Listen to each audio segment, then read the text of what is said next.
Thanks for staying with us. So we're still discussing this rich privilege versus people coming from the poor homes. And I wanted us to bring the conversation back to the wealthy, because some could argue that because you're born into privilege does not mean, it does not guarantee you'll be successful. Some argue that the fact that you're even born into privilege is in itself a problem, because then it doesn't make you fight or struggle, or it doesn't give you the drive to achieve much more than your parents, because you have the basics of life. You won't want to research that ant that BeeCee was talking about earlier, because you don't need to research the ant. You have every single thing. So in that view, now, does it then cause that self-destruction I talked about earlier? Or is there a way that can actually springboard you into greater wealth? I feel that I was having a conversation with someone, and we've discussed this thing a few times on the show, where you say you want to build resilience, you want to build grit. It's simply because we came from lower middle class, we did not have a lot, so we hustled, and we feel like our children must hustle. Are you raising your children to be poor?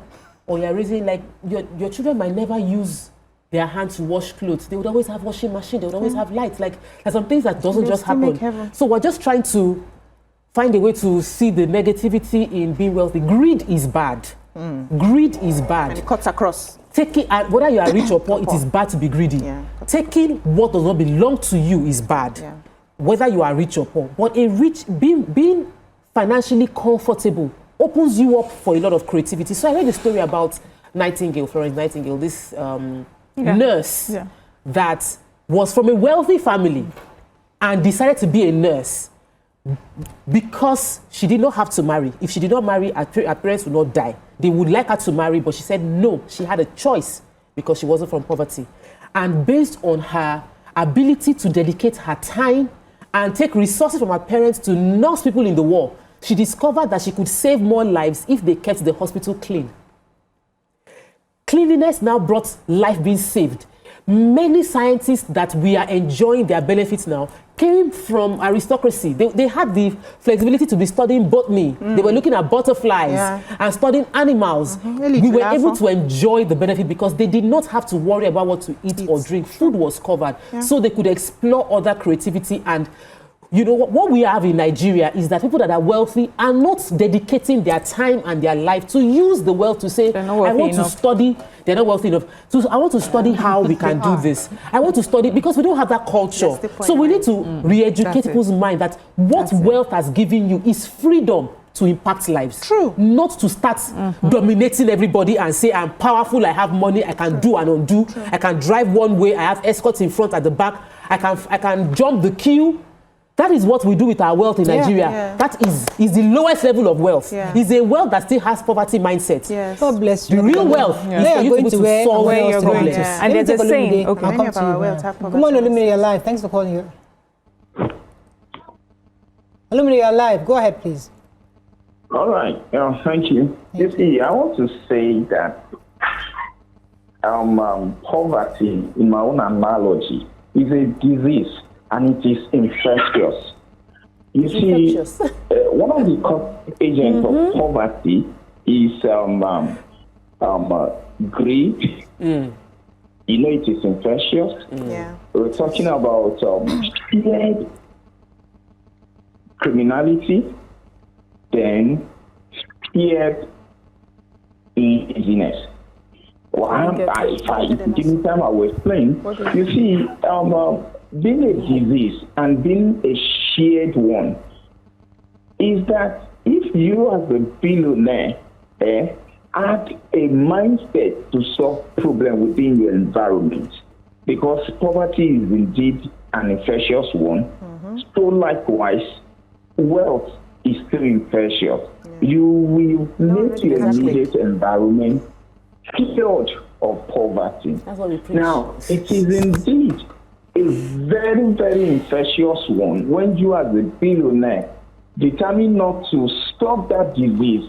You can be poor too. Going back to what your colleague just said, that people use their wealth in a negative way, creating more problems, whereby creating poverty. So when we see poverty as a disease, as an infectious one, and when we see ourselves being an agent of of cure to poverty, we will start, creating opportunities and creating procedures and processes that will heal the disease. So diseases, they are infectious, they are poverty, and we can solve it. Thank you very much. Thank you so much. I'm so happy we're coasting this way, because that was what I was trying to achieve in trying to drive this narrative of what poverty is. Because it reminds me of the fact that many of us in this country are so poor, all we have is money.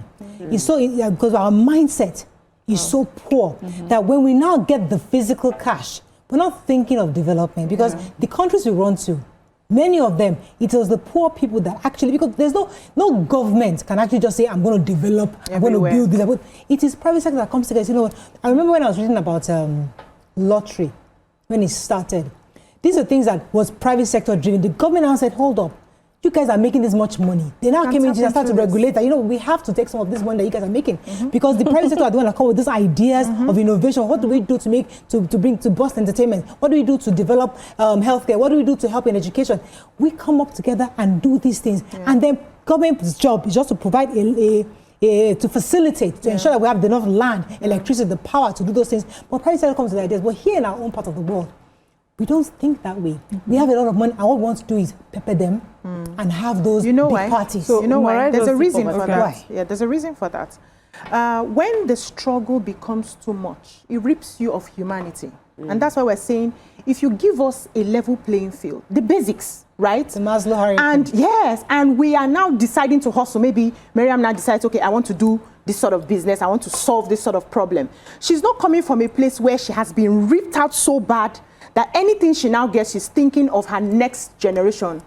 That's where the problem comes from. So the difference between the Oyibos that we see and admire how they use their own riches for everything is because at the core, everybody is still almost equal. It's still almost equal. It appears so.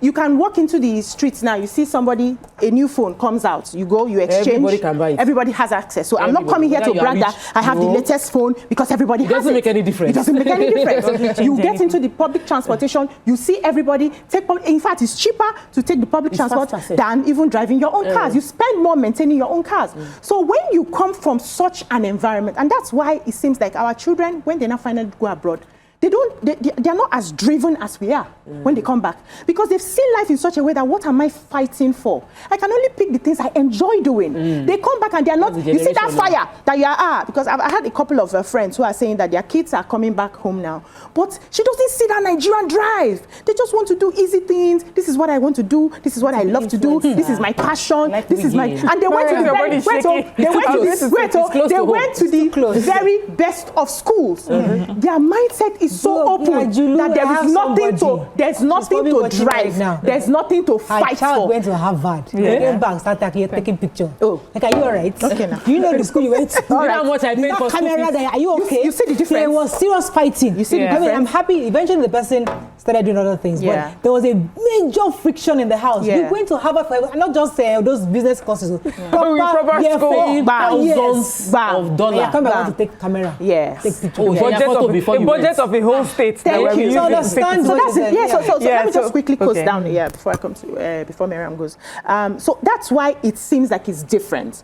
Now, for us to solve the problem, because we admire that rich people are able to use their resources to better the nation, we have to make sure that even the poor are not hustling with their life and needing to sell their soul to get to that riches. Because that's when that happens. That's when you see that, okay, now I've finally gotten on top. Every other person will collect a pay. Okay, let me go on a very short, because I'll start with you, Mariam. Stay with us. We'll be right back.